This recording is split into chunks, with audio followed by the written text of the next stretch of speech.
das Album draußen hat und weil er damit auf Solo-Tour in Österreich unterwegs ist. Hi Chris, nice to have you here. Good to have you here. It's always a pleasure. How are you? Very well.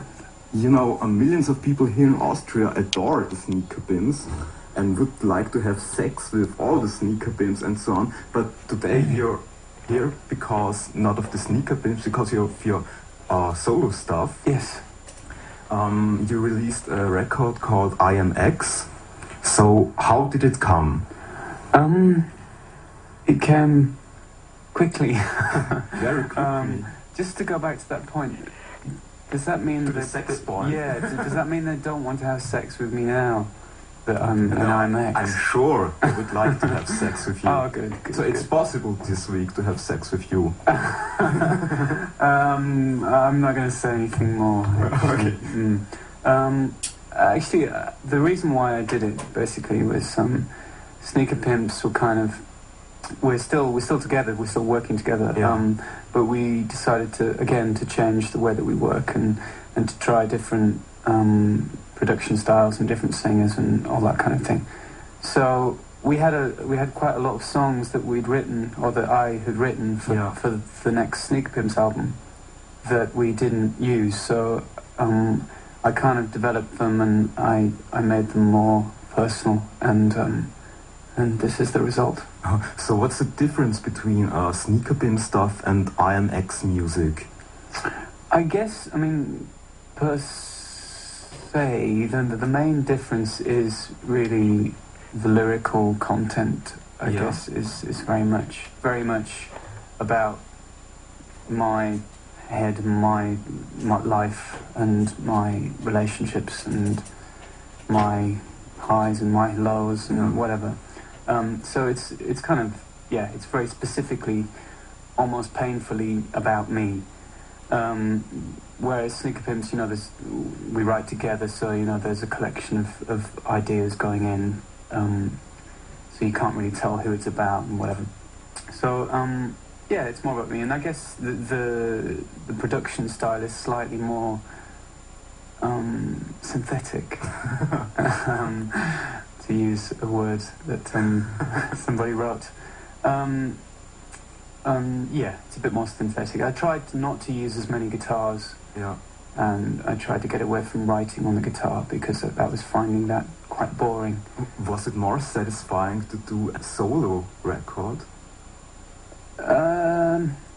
In a way? Yes, in one way it's really satisfying. In another way it's quite confusing because you have, from day to day, some days you feel really confident, and some days you feel you really have a lot of self-doubt. And on the days when you have the self-doubt, you think it's bullshit, and on the other days you think it's the best thing. So in that sense you have no one else to say it's good or it's bad. So you have to really just kind of work through it and get through it and make sure that you can convince yourself you're doing the right thing. That's quite hard when there's nobody else around. So I guess in a way this is me growing up and leaving the gang. How long did it take to finish the record? We had started the songs quite a long time ago, maybe a year ago, but I didn't really get into the flow of writing and producing it until kind of the end of maybe December, whatever. And then I completed it maybe 2 or 3 weeks ago. Really? Yeah, so very quick. Yeah. Austria have been really quick to put it out. Are the other Sneaker Pimps, I don't know, a bit, I don't know, pissed off?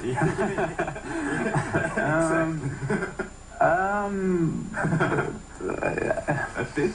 Possibly. Really? But what can you do? It's not like we're in competition. I guess there's a bit of competition, but it depends how hard you work, and if you really want it, you need to do it. You need to get out there and work and make it happen, and I was just the first to do that. I'm sure that everyone else will do that at some point, because they all have their own projects going on, and But yeah, I guess they're a little bit pissed off. I see. On the record is a track called "Kiss and Swallow," and it seems that you still deal, just like on the sneaker bins and music, on I don't know, topics like lust and love and so on. So it seems that these typical rock and roll stereotypes are very important to you. Yeah. I mean, I like kind of combining those traditions, so to speak, with. And I guess you live these traditions. I have lived those traditions. I do. Now and again.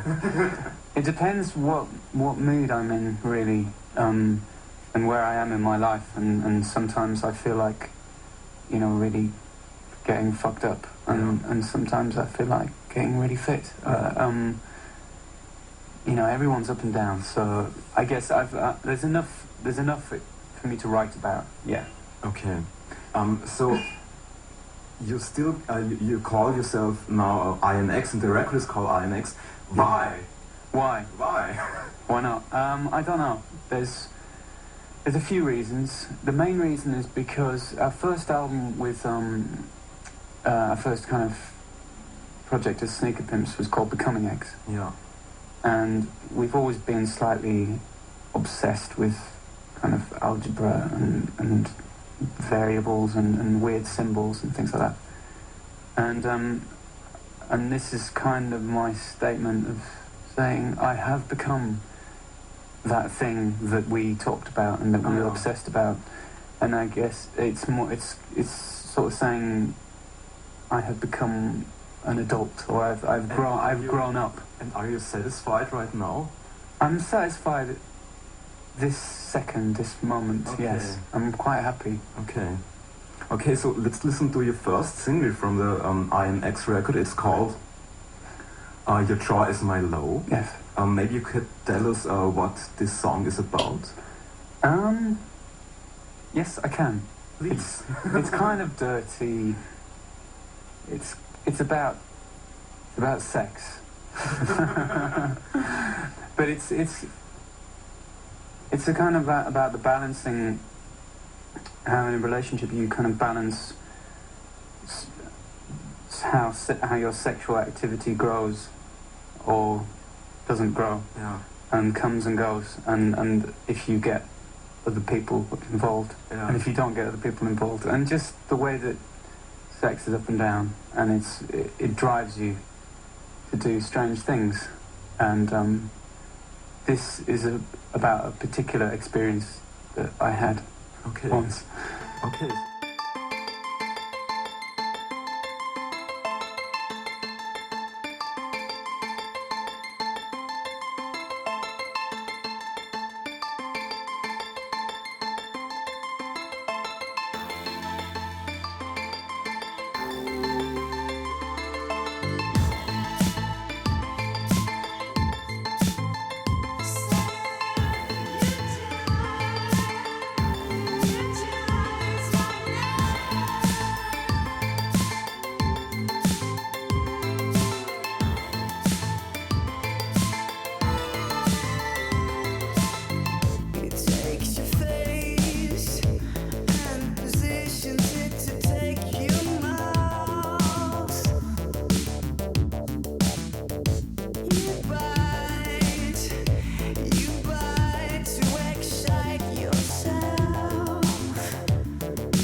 Chris, you're still here. I'm still here. That's very nice. Yes. This song was Your Joy Is My Low from your first solo record called IAMX.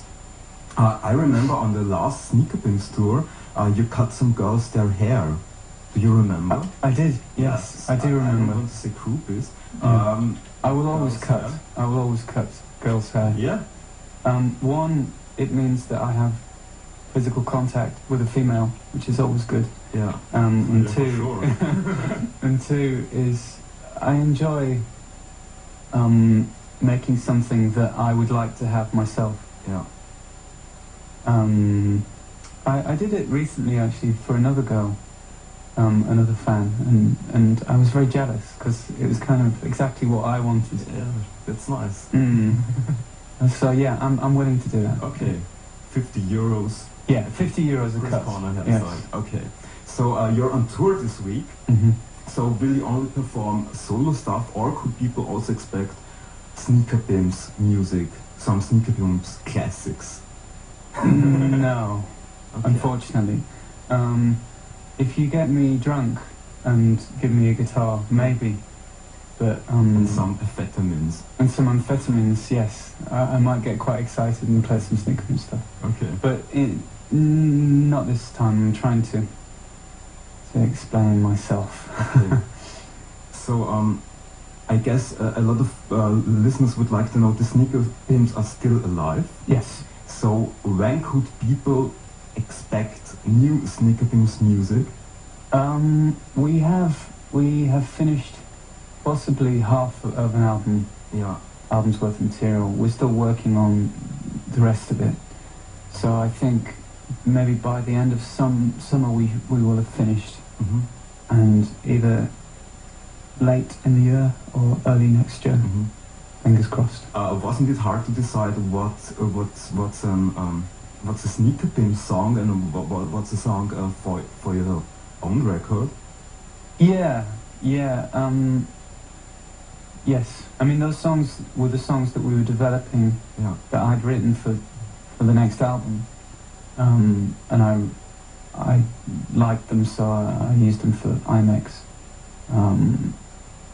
I don't know, maybe I'm greedy. I see, okay. So, I don't know if you know this, but 2 weeks ago, Kelly, the singer from the first record, released their second record, I guess some 2 weeks right, ago. really? Oh, okay. Are you still in touch with her, or...? We're not. I did meet up with her. When was it? It was early this year. I see. We met. I see. And it was nice. Uh-huh. So maybe she could do some backing vocals sometime again. Yeah, if she's nice to me, maybe. Or a B-side. Maybe a B-side, yeah. Okay, Chris, thank you very much for having you here. Thank you. Let's listen to another track from your solo record, IAMX. The first track, my favorite track, Kiss and Swallow. Maybe a short story about Kiss and Swallow. Also a song about sex and kissing. You could say that. But it's kind of a metaphor. Slightly sexual, slightly political. And just generally hatred of kind of redneck, the redneck world that is out there that just doesn't allow you to breathe sometimes. Ah, yeah.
sense.